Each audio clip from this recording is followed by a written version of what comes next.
வணக்கம். சைன் பார் மற்றும் ஸ்லிப் கேஜுடன் கோணம் அளவிடும் அமர்வுக்கு உங்களை வரவேற்கிறோம். அமர்வை தொடங்கலாம். இந்த அமர்வின் நோக்கங்களை பார்ப்போம். இந்த அமர்வின் முடிவில் நீங்கள் செய்யக்கூடியவை: ஃப்ளாட்டாகவும் ஸ்கொயராகவும் ஃபைல் செய்தல், வரைபடத்தின்படி மார்க் செய்து விட்னஸ் மார்க்குகளை பஞ்ச் செய்யவும், வரைபடத்தின்படி பகுதி 1 மற்றும் 2 தயார் செய்யவும், சைன் பார் மற்றும் ஸ்லிப் கேஜுடன் கோணத்தை செக் செய்யவும், ஸ்டீல் ரூலை பயன்படுத்தி அதன் அளவுக்கான ரா மெட்டீரியலை சரிபார்க்கவும், ஒரு பாஸ்டர்ட் ஃபைலை பயன்படுத்தி ஒர்க் பீஸின் அனைத்து 6 பக்கங்களையும் ரஃப் ஃபைல் செய்யவும், வெர்னியர் கேலிப்பரை பயன்படுத்தி ஒர்க் பீஸின் கனத்தை உறுதிப்படுத்தவும், ஒரு ட்ரை ஸ்கொயரை பயன்படுத்தி செய்பொருளின் ஸ்கொயர்னஸும் மற்றும் ஃப்ளாட்னஸும் உறுதிப்படுத்தவும், செய்பொருளின் ஏ முகப்பில் மார்க்கிங் மீடியாவை பயன்படுத்தவும்,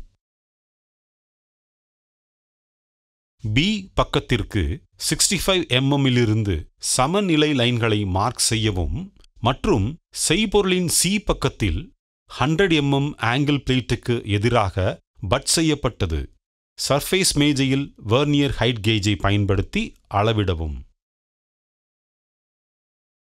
ஆன்வில் மீது டாட் பஞ்ச் மற்றும் பால் பீன் ஹேமரை பயன்படுத்தி விட்னஸ் கோடுகளை குறிக்கவும், வரைபடத்தின்படி கொடுக்கப்பட்ட அளவிற்கு செகண்ட் கட் ஃபைலை பயன்படுத்தி அதிகப்படியான மெட்டீரியலை ஃபைல் செய்யவும், வெர்னியர் கேலிப்பரை பயன்படுத்தி செய்பொருளின் அளவு 100 mm x 65 mm x 11.5 mm என்பதை உறுதிப்படுத்தவும், ஒரு ட்ரை ஸ்கொயரை பயன்படுத்தி செய்பொருளின் சதுரத்தன்மை மற்றும் தட்டையான தன்மையை உறுதிப்படுத்தவும், மீண்டும் செய்பொருளின் ஏ முகப்பில் மார்க்கிங் மீடியாவை பயன்படுத்தவும், வெர்னியர் ஹைட் கேஜை பயன்படுத்தி பி முகப்பில் இருந்து 10 mm, 15 mm, 20 mm, 45 mm, 50 mm மற்றும் 55 mm இல் இணையான கோடுகளை குறிக்கவும், ஸ்டீல் ரூல் மற்றும் ஸ்கிரைபர் பயன்படுத்தி வரைபடத்தின்படி ப்ரொஃபைல் லைன்களை இணைக்கவும், ஒரு டாட் பஞ்ச் மற்றும் பால் பீன் ஹேமரை பயன்படுத்தி ப்ரொஃபைல் கோடுகளை விட்னஸ் குறிக்கவும், பொருளை ஹாக்ஸா செய்து 2 சம பாகங்களாக வெட்டவும், பாஸ்டர்ட் ஃபைலை பயன்படுத்தி பகுதி 1 ரஃப் ஃபைல் செய்து தேவையான வடிவம் மற்றும் அளவிற்கு ஸ்மூத் ஃபைலை பயன்படுத்தி ஃபினிஷ் செய்யவும், வெர்னியர் கேலிப்பர் மூலம் டைமென்ஷன்ஸை சரிபார்க்கவும், வெர்னியர் பெவல் ப்ரொட்ராக்டருடன் 19 degrees 17 minutes கோணத்தை செக் செய்யவும். அதேபோன்று இப்போது பாஸ்டர்ட் ஃபைலை பயன்படுத்தி பகுதி 2 ரஃப் ஃபைல் செய்து தேவையான வடிவம் மற்றும் அளவிற்கு ஸ்மூத் ஃபைலை பயன்படுத்தி ஃபினிஷ் செய்யவும், வெர்னியர் கேலிப்பர் மூலம் டைமென்ஷன்ஸை சரிபார்க்கவும், வெர்னியர் பெவல் ப்ரொட்ராக்டருடன் 19 degrees 17 minutes கோணத்தை செக் செய்யவும், ஆங்குலர் சர்ஃபேஸ்கள் மீது ஹை ஸ்பாட்டை செக் செய்ய சர்ஃபஸ் பிளேட் மீது பிரஷியன் ப்ளூவை சமமாக பரப்பவும், பகுதி 1 மற்றும் பகுதி 2 ஆங்குலர் சர்ஃபேஸ்களை சர்ஃபேஸ் பிளேட் மீது வைத்து மெதுவாக நகர்த்தவும், சர்ஃபஸ் பிளேட்டிலிருந்து பனிப்பொருளை எடுத்து ஆங்குலர் சர்ஃபேஸ்கள் மீது உள்ள ஹை ஸ்பாட் அதாவது பிரஷியன் ப்ளூ ஸ்பாட் மார்க்ஸை பார்க்கவும், பெஞ்ச் வைஸ் மீது பனிப்பொருளை வைத்து ஃப்ளாட் ஸ்கிரேப்பருடன் ஹை ஸ்பாட்டுகளை ஸ்கிரேப் செய்து நீக்கவும், பிரஷியன் ப்ளூ பகுதி 1 ஆங்குலர் சர்ஃபேஸ் முழுவதையும் மூடும் வரை செயல்முறையை மீண்டும் மீண்டும் மேற்கொள்ளவும். அதேபோன்று பகுதி 2ஐ ஸ்கிரேப் செய்து ஹை ஸ்பாட் மற்றும் 90 டிகிரி 17 மினிட்ஸ் கோணம் இல்லாமல் ஆங்குலர் சர்ஃபேஸை பராமரிக்கவும். இப்போது சைன் பார் மற்றும் ஸ்லிப் கேஜ்களை பயன்படுத்தி முடிக்கப்பட்ட பாகங்களின் டேப்பர் கோணத்தை துல்லியமாக அளவிடுவது பற்றி கற்கலாம். சர்ஃபஸ் பிளேட், சைன் பார் மற்றும் ஸ்லிப் கேஜை மென்மையான துணியை கொண்டு சுத்தம் செய்யவும். ஸ்லிப் கேஜ் ஸ்டாக்கின் உயரம் இந்த ஃபார்முலாவை கொண்டு கணக்கிடப்படுகிறது.